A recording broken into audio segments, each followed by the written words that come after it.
फरमाइश पे आज बहुत दिन बाद हमारे साथ मौजूद हैं आबिद भाई, जो कि मेरे हाथ अब नहीं आते। उसकी 2-3 रीजन है, कभी ये शादियों में मसरूफ रहते हैं, कभी अपना इन्होंने नया सेटअप बिजनेस का स्टार्ट किया, वहां मसरूफ रहते हैं। लेकिन आज टॉपिक ऐसा था कि आप लोगों ने भी कमेंट बॉक्स में बोला कि भाई इस टॉपिक के ऊपर आबिद भाई की ओपिनियन लेके, बीजेपी जो कि दिल्ली में 27 साल के बाद उन्होंने विन किया है, बड़ी अचीवमेंट है, लेकिन इसके ऊपर पाकिस्तान का मीडिया क्या अपनी ओपिनियन रखता है, इंडिया के लोग क्या ओपिनियन रखते हैं, आबिद अली की इसके ऊपर क्या ओपिनियन है, ये सब चीजों के ऊपर बात करेंगे। अस्सलाम वालेकुम जी वालेकुम अस्सलाम। कैसे हैं आप? ठीक है अल्हम्दुलिल्लाह। सबसे पहले तो ये बताएं क्या वजह है, नजर नहीं आते? यार चो साहब, आपको पता है कि बच्चों के लिए रोजी कमानी है, अपने काम कारोबार में लगे हुए हैं, क्योंकि गवर्नमेंट ने तो सब कुछ छीन लिया है। अच्छा, तो अब हमने तो कुछ करना है ना अपने काम के लिए। खैर, आप अपने मुद्दे के ऊपर आए, मेरी छोड़े। क्या कहना चाहेंगे आप, जिन्हें जिस लीडर को बड़ा अप्रिशिएट करते हैं, पॉलिसीज को अप्रिशिएट करते हैं, 27 साल बाद वो दिल्ली में उनकी जीत हुई है, क्या कहना चाहेंगे? आपने उनकी जीत के बारे में तो बताया, लेकिन पूरी खबर बताइए चो साहब। पूरी खबर इस तरह है कि देखिए, प्राइम मिनिस्टर नरेंद्र मोदी ने 27 साल बाद दिल्ली में अपना इलेक्शन विन किया। जबरदस्त है जी, उसके ऊपर उन्हें मुबारकबाद देनी चाहिए कि आपने 27 साल बाद इलेक्शन जीता है। लेकिन पाकिस्तान का मीडिया क्या दिखा रहा है और क्या सुना रहा है, उस चीज को भी आप बताइए। पाकिस्तान का मीडिया बता रहा है जी कि प्राइम मिनिस्टर नरेंद्र मोदी ने अपने अंगेज जितने भी थे, ऑपोजिशन जितनी भी पार्टी, सबको जेलों में बंद करके उन्हें फिर उन्होंने इलेक्शन जीते, और हिंदुत्व को जो है ना बहुत ज्यादा प्रमोट कर रहे हैं, वो सारे हिंदुओं को मजबूत कर रहे हैं, इसलिए उन्होंने इलेक्शन जीत लिए। और बड़ी एग्जाम्पल हमारा मीडिया ये दे रहा है बांग्लादेश का, कि शेख हसीना वाजिद ने अपने सारे टेन्योर में क्या किया कि ओपोजिशन को जेलों में बंद किया, फिर वो इलेक्शन जीती और उन्होंने हुकूमत की। वही एग्जांपल देते हैं प्राइम मिनिस्टर नरेंद्र मोदी के ऊपर। मैं पाक मीडिया से ये पूछना चाहूंगा कि आपने अपने हमसाये के एग्जांपल तो दिए, लेकिन मैं आपको ये कहना चाहूंगा अपने मीडिया को कि 27 साल बाद प्राइम मिनिस्टर नरेंद्र मोदी ने दिल्ली के इलेक्शन जीते हैं। अगर तो उन्होंने सब टीमों को, सबको पकड़ के जेलों में बंद किया होता तो वो 27 साल ना लगते उन्हें इलेक्शन जीतने में, क्योंकि पिछले 11-12 सालों से उनकी गवर्नमेंट है, तो उन्होंने इलेक्शन जीतने थे, सबको बंद करके वो जीतते इलेक्शन अपने, वो क्यों हारते इलेक्शन? ऐसी बात नहीं है। और पाक मीडिया की बड़ी बात बताना चाहूंगा, देखिए ये हिंदुस्तान के एग्जाम्पल तो दे रहे हैं, बांग्लादेश के एग्जाम्पल तो दे रहे हैं, अपने पाकिस्तान के एग्जाम्पल क्यों नहीं देते हैं? जब पाकिस्तान में इलेक्शन हुए तो एक पार्टी, पाकिस्तान की बड़ी सॉलिड पार्टी भी जेल के बीच में बंद थी, उनके लीडर जेल में बंद थे, तो उनके बारे में क्यों नहीं बताया जाता? तो ये फजूल की खबरें हैं, फजूल की बातें हैं। सच को प्रमोट करना चाहिए, सच दुनिया में दिखाना चाहिए। अगर उन्होंने 27 साल बाद मेहनत करके इलेक्शन जीते तो उन्हें अप्रिशिएट करें यार, सच बताएं आप। ठीक है। दूसरे नंबर पे मेरा जो एक सवाल है, वो सवाल ये है कि लेट्स सपोज अगर 2 नंबरी के थ्रू या इस तरीके से अगर इलेक्शन जीते हैं, तो अपोजिशन जितनी भी पार्टीज है वो क्यों नहीं बोल रहे? यहाँ पे तो अभी रिजल्ट आते नहीं इलेक्शन के, तो जो भी हारता है वो पहले बोलने लग पड़ता है। आपने ये नोट की होगी कि हिंदुस्तान में जब भी इलेक्शन होते हैं कभी धांधली का रोना नहीं रोया जाता। पाकिस्तान में जब भी इलेक्शन हुआ, आप हिस्ट्री निकाल के देखें, पिछला इलेक्शन देख लें, उससे पिछला इलेक्शन देख लें, अभी तक पाकिस्तान के लोग ये कहते हैं सिलेक्टेड गवर्नमेंट है, ये सिलेक्ट होके आए हैं, इलेक्शन जो है ये सारे धांधली के इलेक्शन है। और हिंदुस्तान में जब इलेक्शन होते हैं ना, तो उनकी ऑपोजिशन उन्हें मुबारक देती है जीतने वाले को, जीते वो उस चीज को एक्सेप्ट करते हैं। और अब केजरीवाल की बात बड़ी की जाती है कि उसे जेलों में बंद करके फिर मोदी ने तो इलेक्शन जीता, तो केजरीवाल उधर एक भी बार गवर्नमेंट ना कर सकता अगर मोदी जेलों में बंद कर रहा होता। 2 दफा सीएम रह चुके हैं मेरे ख्याल से। अच्छा आबिद भाई, क्या कहना चाहेंगे? जैसे आपने बोला कि पाकिस्तान का, अस्सलाम वालेकुम, कैसे हैं भाईजान? ठीक ठाक है, खैरियत से? Thank you. मुझे ये बताएं, क्या कहना चाहेंगे ये जो भी सिचुएशन सारी चल रही है, जो यहाँ पे इलेक्शन हुए 1 साल पहले, साल हो गया इलेक्शन को हुए, आज 1 साल और 1 दिन हो गया, क्या समझते हैं कोई बेहतरी आई है? और इलेक्शन जो हुए थे फ्री एंड फेयर हुए थे? नहीं, जो हकीकत है मुझे इसका सही इल्म नहीं है। चले फिर कोई मसला नहीं। चले आपने ये भी अच्छी बात है, बता देना कि यार मुझे आइडिया नहीं है। आबिद भाई, और भी बड़ी खबरें हैं कि पाकिस्तान के मीडिया पे जो चल रही हैं, कभी मदरसे की कोई खबर, कभी कहीं की खबर, हम उसके ऊपर क्यों नहीं उतना डिस्कशन करते जो हमें आपके ख्याल से करनी चाहिए? देखिए चो साहब, सबसे पहले तो मैं अपनी मीडिया को मैसेज देना चाहूंगा, जो खबर सही है उसे लेके चलें। अब पाकिस्तान में आपको आइडिया होगा, कुछ दिन पहले खबर चली कि मदरसे के बीच में, अच्छा मदरसे में हुआ क्या, डिटेल से आपको कोई भी नहीं बात बताएगा, ये हम लोग बताएंगे, जिन्हें गद्दार भी कहा जाता है, जिनके ऊपर टैग भी लगते हैं, ये हम, लेकिन जितने मर्जी टैग लगाओ, हमने फिर सच बोलना है, हमने फिर दिल से बात करनी, कर लो हमारा, क्या कर सकते हो। देखो भाईजान, मदरसे के बीच में जब सारा दिन 100-150 बच्चा कुरान पाक पढ़ता है, बैठ के कुरान पाक हिफज करता है, जब 5 वक्त की नमाज पढ़ाई जाती है, जहाँ जुम्मा भी पढ़ा जाता है, तो सारा दिन बच्चे उधर कुरान पढ़ते हैं, और रात को ईशा के बाद वही जो मौलवी साहब बच्चों को कुरान पाक पढ़ाते हैं ना, वही मौलवी साहब ईशा के बाद उसी जगह पे मुजरा शुरू हो गया है, डांस शुरू हो गया, शराबें शुरू हो गई हैं, पैसा फेंकना शुरू हो गया है। तो भाईजान मैं अपनी पकड़ना तो- मीडिया को कहना चाहूंगा ना कि ये खबरें चलाए ना, हमारे ऊपर आप टैग लगाते हैं, उन्हें क्यों नहीं पकड़ते? असल तो पाकिस्तान का नाम ये लोग बदनाम कर रहे हैं, हम लोग पाकिस्तान का नाम नहीं बदनाम करते। हम तो पाकिस्तान की पेन में बोलते हैं, उसकी तकलीफ में बोलते हैं कि पाकिस्तान तरक्की क्यों नहीं कर क्या रहा। बात। अब मुझे ये बताएं ना कि मदरसे में जो डांस हुआ, मुजरा हुआ, इसका पूरी दुनिया में मैसेज क्या गया? इमेज खराब पूरी दुनिया में पाकिस्तान का और इस्लाम का इमेज खराब होता है इस चीज को लेके ठीक है। कि पाकिस्तान में 100-150 बच्चा जिस मदरसे में कुरान पाक पढ़ रहा है, उधर आप मुजरे करवा रहे हो, लड़कियों को डांस करवा रहे हो, और मौलवी साहब सर पे टोपी रख के पैसा फेंक रहे हैं, शराबें चल रही हैं उधर। ये चीजें नहीं होती, ठीक है। ये हमें गलत बातें बताई जाती हैं और हमें ही गद्दार और पता नहीं क्या क्या। अरे यार ये खबर तो छोड़ो, आज की मैं आपको एक नई खबर बताता हूँ, शायद क्या? चौधरी साहब आपने भी वो खबर नहीं सुनी होगी। आपको आइडिया है कि पाकिस्तान के बीच में एक घर में बच्ची पैदा हुई, बेटी तो पैदा हुई। बेटी पैदा हुई ना, बच्ची पैदा हुई, ठीक तो है। उन्होंने बेटा ना पैदा होने के दुख में उस बच्ची को जाके दफना दे, जिंदा दफना दे उस बच्ची को।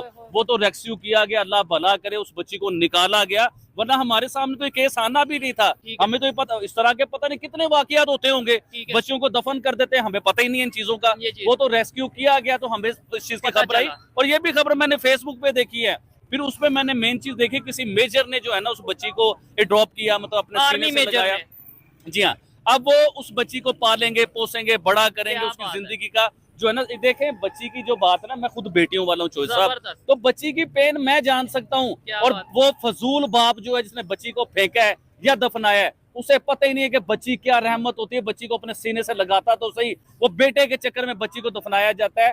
ऐसा बिल्कुल नहीं करना चाहिए। ठीक है। और यकीन करें, जिस शख्स ने उस बच्ची को सीने से लगाया, मेरा दिल करता है उसे सैल्यूट करने के क्या लिए। बात है, यकीन मैं करें, खुद मेरा दिल सैल्यूट करता करता है हूं। कि ये बहुत बड़ा काम है यार। देखे, हम कोई नेगेटिव खबर आती है तो हम उसको इशू बनाते हैं, और वो उसके ऊपर बनाएंगे, बात और आगे भी बनाएंगे, बनाएंगे। हमेशा बनाएंगे, क्योंकि जब- हमने सच बोलना है। लेकिन जहां पे उन्होंने सही काम किया या किसी ने भी सही काम किया है, उसके ऊपर एप्रिशिएट करना चाहिए, उन्हें जबरदस्त। सैल्यूट करना चाहिए और उन्हें कहना चाहिए कि ये काम बिल्कुल सही है, ये आप करें। और मीडिया इस चीज को हाईलाइट करे, ये है। पता चले। देखे, आज से 1400 साल पहले हाँ। ये खबरें सुनने को मिलती थी, ये बातें हमें पढ़ने को मिलती कि है बच्चियों कि को बच्चियों को दफना जिंदा दिया दफन जाता कर दिया जाता था। जी, वो दौर जालिमों के दौर थे। तो आज भी तो यही सारा कुछ हो रहा है, लेकिन बताने वाला कोई नहीं है चौधरी साहब। ठीक हो गया। और ये खबर जब वाकई में जो आबिद भाई जैसी खबर बता रहे हैं, अगर ऐसा है तो मैं खुद उस इंसान को, वो मेजर है या जो भी कोई इंसान है, उसे सलूट पेश करता हूं। और मैं ये समझता हूं कि जहां पे भी कोई ऐसी पॉजिटिव चीज हो, वो भी हमें सामने लानी चाहिए, अप्रिशिएट करना चाहिए। आबिद भाई क्या कहना चाहेंगे? दूसरे टॉपिक जो मतलब हम इंटरनेशनल अफेयर्स की बात करने चले, डोमेस्टिक टॉपिक भी आपने जिक्र किया। एक साइड पे हम ये सुनते हैं जी, डोनाल्ड ट्रंप की जो ओथ टेकिंग सेरेमनी थी, उधर इंडिया के फॉरेन मिनिस्टर फ्रंट रो में बैठे हैं, जी हाँ, इतना बिल्कुल। प्रोटोकॉल, इतना प्रोटोकॉल। कुछ ही दिनों बाद खबर आती है जी, इंडिया के 100 से ज्यादा जो लोग हैं, इंडियंस हैं, उन्हें अमेरिका ने हथकड़ियां लगा के इंडिया छोड़ के गए हैं। यानी क्या समझते हैं, इंडिया और अमेरिका के रिलेशन बेहतर हैं, खराब हैं? आपकी इसके ऊपर क्या opinion है? देखिए, मेरी ऑडियंस जो मुझे सुनती है, जिन्होंने मेरी वीडियो देखे, मैंने हमेशा अमेरिका को दोगला कहा है। अच्छा। मैंने हमेशा अमेरिका को कहा कि ये कभी किसी का नहीं बन सकता, ये किसी का साथी नहीं है, ये किसी का दोस्त नहीं है अमेरिका। और इंडिया की अगर आप बात करते हो, इंडिया 118 जो उनके लोगों को हथकड़ियों से बांध के हिंदुस्तान भेजा गया, क्या इंडिया इस चीज से ब्लैकमेल हो जाएगा? मुझे लगता है कि अमेरिका कोई बात अपनी मनवाना चाहता था हिंदुस्तान से, उन्होंने वो बात मानी नहीं। इस तरह के तरीकों से हटकंडे जिसे कहते हैं ना, ब्लैकमेल करने का सिलसिला। लेकिन उन्हें ये नहीं पता कि हिंदुस्तान का प्राइम मिनिस्टर आज मोदी है, आज कोई और नहीं है। अब मोदी ने अपना फ्रांस का भी सारा सिलसिला रिजल्ट शुरू कर दिया। शेड्यूल जो है ना वो भी कर रहे हैं। और चलो फ्रांस को भी छोड़ो, अगर prime minister Narendra Modi China के साथ अपने तल्लुकात बेहतर कर ले, तो फिर पीछे अमेरिका क्या रह जाता है? कहाँ गई इसकी सुपर पावर? देखिए, अमेरिका किस चीज पे इस खिते के ऊपर लड़ाइयां करवाता है, किस चीज का उसे डर है? चाइना का डर है ना, उसे चाइना को लेकर डरता है वो हमेशा। तो अगर इंडिया ने चाइना के साथ दोस्ती कर ली, तो फिर अमेरिका कहाँ गया? फिर अमेरिका बताए 118 जो है। देखे, मैं खाली इंडिया के लिए बात नहीं कर रहा, मैं पाकिस्तान के लिए भी बात करना चाहता हूं कि आपको भी इतना खुद मुख्तियार होना चाहिए कि अमेरिका होता कौन है। हमारी इंडस्ट्री, हमारी कंपनियों पे पाबंदी लगाई अमेरिका ने पिछले दिनों, याद है आपको? पिछले दिनों हमारी भी कंपनियों पे पाबंदी लगाई अमेरिका ने। अबे अमेरिका होता कौन है यार हमारी कंपनियों पे पाबंदी लगाने वाला? अमेरिका होता कौन है? 118 हिंदुस्तानियों को हथकड़ियां लगा के मुजरिमों की तरह हिंदुस्तान भेजने वाला। तो मुझे चाहिए, मुझे लगता है चौधरी साहब, मेरा दिल जो कहता है कि इस खिते में जिस तरह बांग्लादेश हो गया, पाकिस्तान हो गया, चाइना हो गया, हिंदुस्तान हो गया, ये सब मिल जाए तो ये खिता कहाँ पे तरक्की करेगा? कभी इस चीज को भी सोचिए कि हम लोग कहाँ जाएंगे। और अमेरिका, देखे, हम पहले बरतानिया के गुलाम थे, बरतानिया हमारे पर हुक्मरानी करता था, उसके बाद अमेरिका हमारे सर पे चढ़ के बैठ गया, चाहे वो हिंदुस्तान हो, चाहे पाकिस्तान हो, चाहे बांग्लादेश हो, हर जगह पे वो अपनी सियासत करता है, अपनी मर्जी के लोग लेके आता है सीटों के ऊपर, अपनी मर्जी के फैसले करवाता है। तो हमें चाहिए अमेरिका से बिल्कुल ना डरे, अपने खुद मुख्तियार होकर फैसले करे और हिंदुस्तान फ्यूचर का सोचे। और हिंदुस्तान कभी भी अमेरिका से नहीं डरता था, क्योंकि आप पिछले चंद साल आप निकाल के देखें, उन्होंने अमेरिका के अगेंस्ट बड़े फैसले किए हैं जो अमेरिका के सदर को भी वो पसंद नहीं थे फैसले। प्राइम मिनिस्टर नरेंद्र मोदी के साथ उनकी अनबन भी होने लग गई थी किसी मामलों के ऊपर, लेकिन आज जो उन्होंने कर दिखाया है अमेरिका वालों ने, हमें सबको मिलकर उन्हें बहुत जबरदस्त तगड़ा किस्म का जवाब देना चाहिए। और देखें, हमें सबसे पहले अपने फ्यूचर पाकिस्तानी, ये अवाम है, ये बच्चे हैं, ये देखिए ये बच्चा है, इसकी क्या एज होगी, क्या ये एज जॉब है कर रहा है बच्चा, ये 22 साल। ठीक है, और मतलब जॉब कर रहे हैं, स्कूल कितना पढ़े हैं? मैं 5 क्लास से पढ़ा। 5 क्लास से पढ़े हैं। आप स्कूल जाते हो? कौन से स्कूल जाते हो? गवर्नमेंट। कौन सी क्लास में हो? 4th क्लास में हो। मुझे सिर्फ इतना बताओ कि हमारे जो नेबर कंट्री हैं वो कौन कौन से हैं, जो हमसाया ममालिक हैं, कौन कौन से हैं, बताओ जो भी आपके माइंड में है। 4th क्लास का बच्चा है, अभी इतना नहीं पता। अच्छा चलो ये बताओ, हमारा दुश्मन कंट्री कौन है, दुश्मन मुल्क कौन है? हाँ? इंडिया।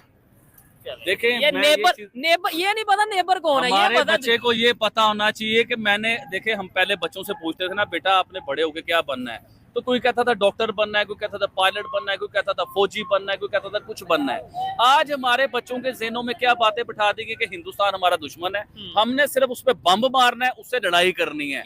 अरे यार, हिंदुस्तान हो चाहे कोई भी मुल्क हो, देखे जंग लड़ाई अच्छी चीज नहीं होती। जंग लड़ाई से आपके मुल्क पीछे आते हैं। दुनिया में कोई भी मुल्क आप देख ले, जहाँ पे जंगे हुई हैं, उनकी इकोनॉमी नीचे आई, वो मुल्क गुर्बत की तरफ आया, उन मुल्कों में जो है ना गुर्बत छा गई। तो हम तो पहले भी इस पोजीशन में नहीं है कि जंगे लड़ने की पोजीशन में हो, क्योंकि जो हमारे मुल्क में ये हालात चल रहे हैं। मैं प्राइम मिनिस्टर नरेंद्र मोदी की स्पीच सुन रहा था, अभी कल परसों स्पीच सुन रहा था, तो उसके बीच में मैं सुन रहा था कि वो पाकिस्तान के प्राइम मिनिस्टर को चैलेंज कर रहे थे कि आओ हमारे साथ मुकाबला करो, आईटी में करो, गुर्बत खत्म करने में करो। हम देखते हैं कि पहले आप गुर्बत खत्म कर सकते हो अपने मुल्क में, या हम अपने मुल्क में गुर्बत खत्म करके दिखाते हैं। को ये चैलेंज एक्सेप्ट करना चाहिए ना। तो देखे ना कि उनके प्राइम मिनिस्टर ने अपने मुल्क में गुर्बत खत्म करके दिखाई नहीं। उन्होंने एजुकेशन की बात की कि अपने लोगों को एजुकेशन आप ज्यादा देते हो कि हम देते हैं, टेक्नोलॉजी हम अपने मुल्क को ज्यादा देते हैं कि आप देते हो। देखो उन्होंने वो सारे काम करके दिखाए। आज हिंदुस्तान को देखो टेक्नोलॉजी में नंबर 1 जा रहे हैं, एजुकेशन आईटी उनकी पकड़ी नहीं जाती, एआई उनका नहीं पकड़ी जा रही। किसी भी फील्ड में ले लें आप, डॉक्टर उनके नहीं माने जाते भाई, पूरी दुनिया में माने जाते हैं डॉक्टर उनके, इंजीनियर उनके पूरी दुनिया में बैठे हुए हैं, आईटी के एक्सपर्ट उनके पूरी दुनिया के बीच में है। किसी भी फील्ड में आप ले लें तो हिंदुस्तान का ही नजर आएगा। तो फिर मतलब हमें अब अपने बच्चों को ये बताना चाहिए, मतलब अगर उनकी एनर्जी को यूटिलाइज करना पॉजिटिव वे में करें, ये बताएं। मैं खुद कहता हूँ और 101 दफा कह चुका हूँ कि भाई आओ मिल के मुकाबला करते हैं, हिंदुस्तान का इंडिया का मिल के मुकाबला करते हैं, लेकिन एजुकेशन में, हेल्थ में, टेक्नोलॉजी में, आईटी में, इकोनॉमी में, इन चीजों में मुकाबला करते हैं। क्या कहना चाहोगे इस चीज के ऊपर? क्या कुछ नहीं कहना चाहोगे? मैं नहीं कुछ कहना चाहूँगा। देखिए आप मुकाबलों की बात करें चोई साहब, आपने पहले भी बड़े मुकाबले किए हैं और उन मुकाबलों का इफेक्ट आपके ऊपर आया, आपकी फैमिली के ऊपर आया, आपके खानदान के ऊपर आया, गुजरावाला तक आया जहाँ आप रहते हो। तो चोई साहब मैं आपको आपकी हिम्मत की यकीन माने, ये कोई किसी को दिखाने की मुझे जरूरत नहीं है, ये दिल से बता रहा हूँ कि आप जैसा बेटा कम ही माए जो है ना ऐसा बेटा पैदा करती हैं, कि इतना कुछ होने के बावजूद भी अब सारी बातें तो ऑडियंस को नहीं पता कि आपके साथ क्या हुआ, क्या मामला हुए, लेकिन इतना कुछ होने के बावजूद भी ढीठ आदमी है तो फिर खड़ा हुआ है, फिर कैमरा और माइक लेके तू खड़ा हुआ है। और भाई मेरे जैसा आदमी, मेरे जैसा बिरज जो है ना वो हिल गया हुआ था, मैं डर गया हुआ था। जो मेरे साथ देखे, जिस बंदे के काम कारोबार खत्म कर दिए जाएं, पिछले 6 महीने से मैं बेरोजगार था, मेरे पास कोई आमदनी का सिलसिला नहीं था पिछले 6 महीने में। किस तरह मैंने वो सरवाइव किया टाइम, और देखे हर मुश्किल के बाद एक आसानी आती है। आज अल्लाह आसानी लाया, मेरा बिजनेस पहले से ज्यादा स्ट्रॉन्ग होने जा रहा है। और एक चीज ये, जो लोग ये कहते हैं आबिद भाई को लेट्स सपोज, या किसी को भी, या मुझे भी कहते हैं कि डर गई है ये वो, उसके पीछे चीजें देखा करें, मामला देखा करें कि आबिद मेरी बात हो रहा है, आबिद भाई की बात हो रहा है, वो बीवी बच्चों वाले हैं, उनकी बेटी है, उनका बेटा है, उन्होंने अपनी फैमिली को देखना है। मतलब बहुत सी चीजें जिसकी वजह से खामोश रहना पड़ता है, वक्ती तौर पे खामोश रहना पड़ता है, ये चीजें कहने की हद तक बड़ी आसान होती हैं। लो जी किधर गया, लो जी अब बोल नहीं रहा, लो जी अब यहाँ नहीं आ रहा, वहां नहीं आ रहा। लेकिन जिस इंसान के ऊपर वो चीजें बीत रही होती हैं, जो वो फेस कर रहा होता है, उसका अंदाजा सिर्फ उसे ही होता है या उसके फैमिली मेंबर को होता है। फिर भी मैं ये कहता हूँ आबिद भाई, देखने वालों ने मेरी सोच से ज्यादा, हमेशा मुझे मेरी उम्मीद और मेरी सोच से ज्यादा सपोर्ट किया। ये तो मैं समझता हूँ, अगर आप कहते हैं ना मैं डीठ हो गया हूँ, मैं जब भी मुश्किल आती है फिर वापस आ जाता हूँ, वो इन लोगों की वजह से आता हूँ। मुझे पता है अगर कुछ हो भी जाता है, अल्लाह ना करे कुछ हो भी जाता है, ये लोग कम से कम मुझे एक पॉजिटिव वे में याद करेंगे और जिंदगी भर याद करेंगे। और यकीन करें, मैं ऑडियंस की बात करना चाहूँ, यही तो लोग हैं आपका और हमारा हौसला। ऐसे ही है। इन्होंने ऐसे ऐसे मैसेज भेजे, ऐसे ऐसे कमेंट्स किए, आप बताते हैं बड़ा प्रोपेगेंडा किया गया यूट्यूबर्स की तरफ से, हाँ। यहाँ वहाँ। और भाई इवन के जो लोग हमें जानते भी नहीं है, जिन्होंने कभी हमें देखा ही नहीं, जो हमसे कभी मिले ही नहीं, कभी फोन पे बात नहीं हुई, वो हमारे पे इल्जामात लगा देते हैं। क्यों? व्यूवरशिप लेने के लिए। आबिद अली के कोई 8-9 चैनल भी बना दिए उन्होंने। देखे भाई, मेरा आज भी ओपन चैलेंज कर रहा हूँ, मेरा कोई चैनल नहीं है। मेरा हाँ एक ह्यूमैनिटी फर्स्ट जो है ना, हमने स्टार्ट किया था, लेकिन हमने उस पर वर्क नहीं कर सके, हमारे पास टाइम नहीं था। उसके अलावा आबिद अली का कोई चैनल नहीं है, कोई गेम नहीं है। जो कमाता हूँ अपने गारमेंट से, अपनी मेहनत से, अपनी मजदूरी से, वो पैसे कमा के अपने बच्चों को पालता हूँ। और लानत भेजता हूँ मैं उस बंदे पे जिसने YouTube से 1 रुपया भी लिया हो। YouTube से हम तो ले रहे हैं ना भाई, मैं अपनी बात कर रहा हूँ, आपकी नहीं कर रहा हूँ। तो इल्जाम लगाने वाले जो मर्जी इल्जाम लगाते रहे। तो थोड़ा मुझे भी देख ले, मैं तो भाई YouTube से पैसे लेता हूँ।